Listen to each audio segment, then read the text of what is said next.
just got to make to weld up my shredder, which had got a bit of split in the metal, and I was just going to grind it down with this tool, the weld that is, just to make it a bit smoother. This is a Black Decker RT550, and I've not used it a whole lot, but when I have, it's just been the perfect tool for doing those intricate little jobs with all the different tools you can get.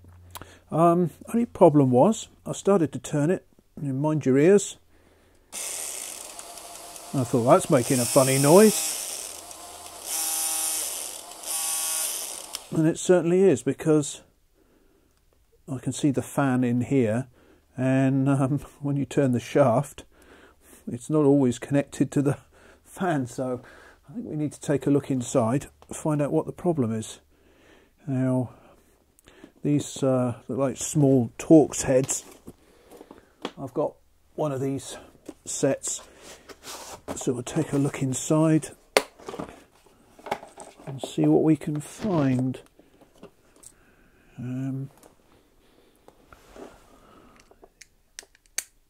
Yeah, that's it. That's a T10. The only trouble is, I think that one's going to be too deep there, so I think I might have to find something else. Hang on just a sec. Right, okay. So yeah, that is too deep. I've too deep there. I probably didn't show you that last time. And I tried to get this in here. It sort of catches, but I've had to gouge away at it with a drill bit. Yeah, butchery really. Sorry about that. But what I did find is the one and only Torx driver that I have, just on a straightforward shaft. So it just happens to be exactly the right size. And that's a bit of luck. So let's whip these out.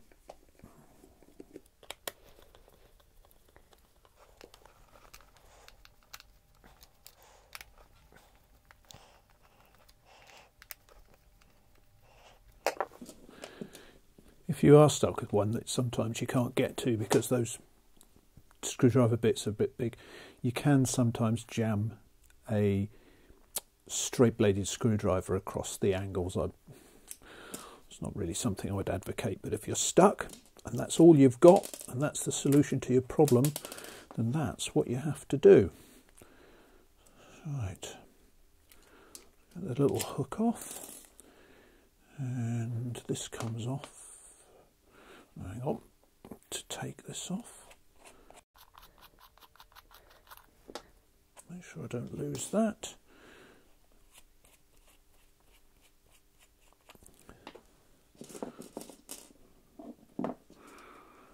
And let's see what we can do about splitting this.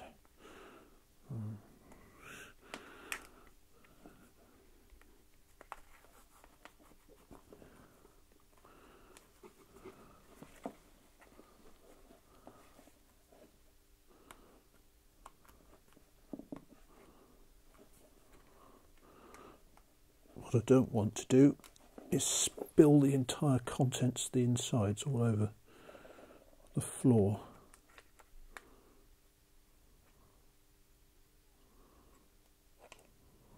Right. Okay. It's probably a good idea to disconnect the mains, actually. That was somewhat foolish, wasn't it? Just thought of that. It's got the plug out. So I was looking at the bare wires thinking that's dangerous. Right, well, this is the locking mechanism, and if you were a bit clumsy you could very easily lose the little spring that's in here. That's how the locking mechanism works. You press this down against that spring and the pin will drop into that hole there. Does it go all the way through? Yes, it does. Right, so why is this not turning? Oh, it looks like the coupling from the motor to the shaft is a spring.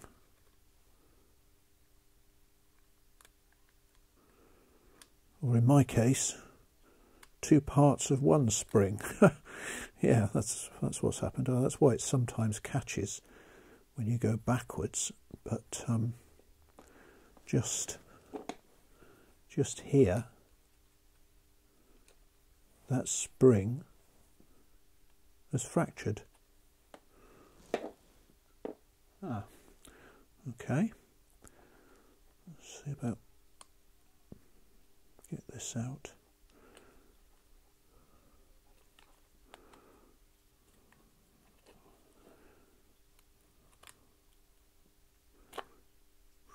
Oh, that was lucky. I don't really want to disturb any of this down here, if I can help it. So there's a slot there, and that's the broken piece of spring. And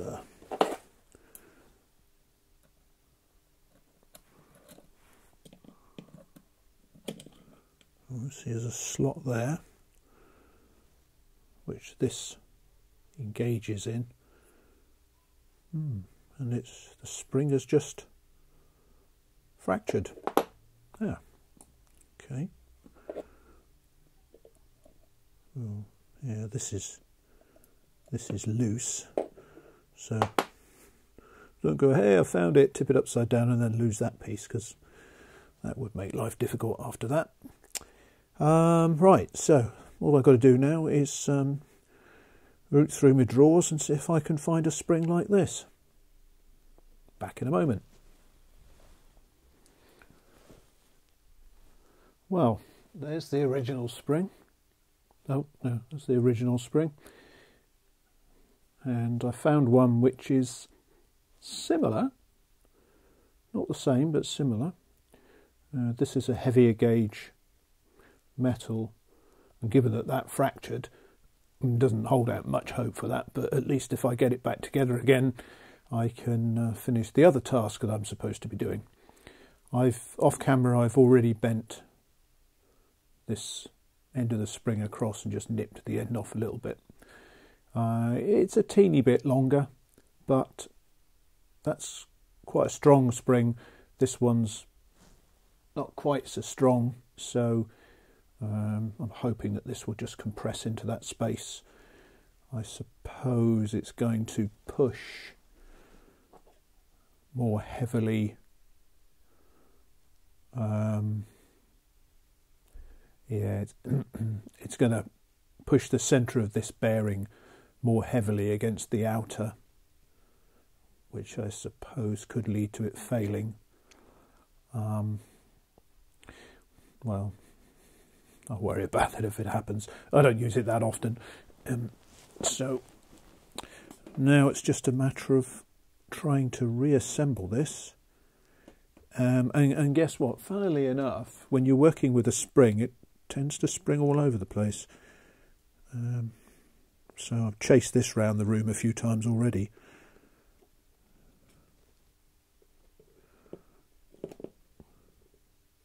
Okay.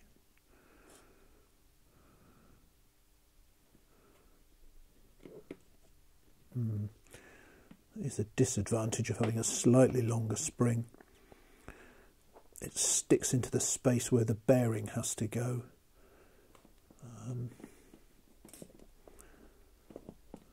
Yeah, tricky. Just about pull it back, but no, I need to pull it back more.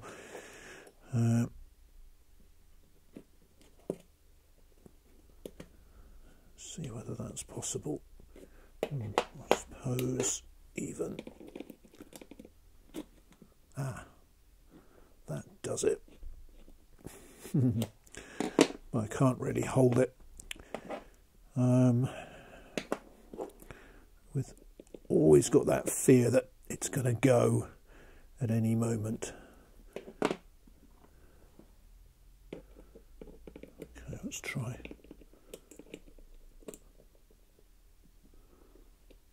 Bending the spring, that's one.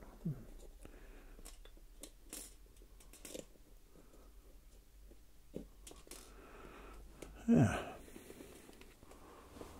Well,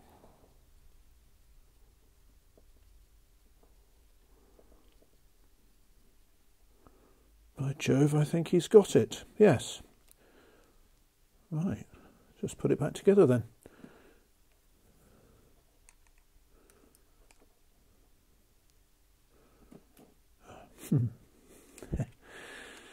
One little touch and it's out. I suppose that's inevitable. Right.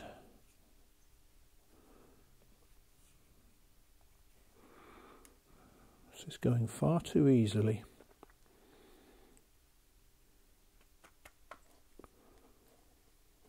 Okay.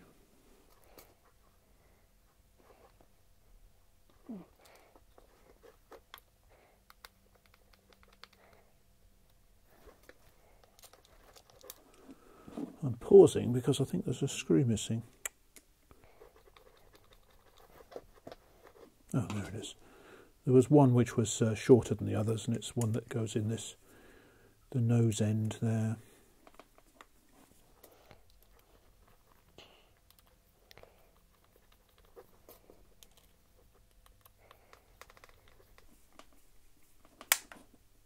Something won't click.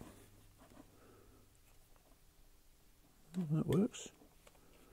Still works.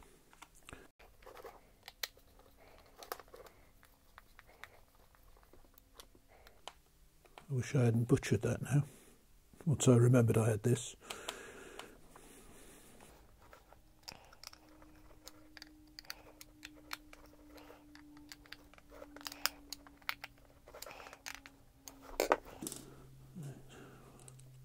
No, that bit first. And the collet.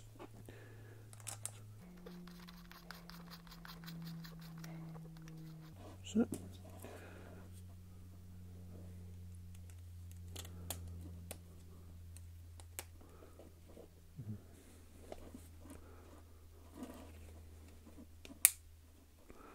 That's it.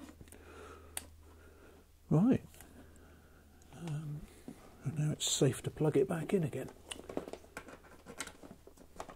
Can't believe I took it apart with it still plugged in. Damned amateurs.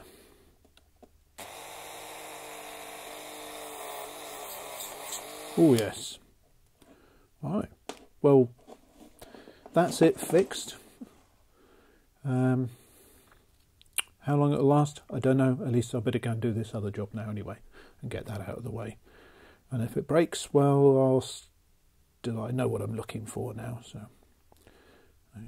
a trip to the spring shop, perhaps next time it breaks. But I'll save that for the next season. Cheerio.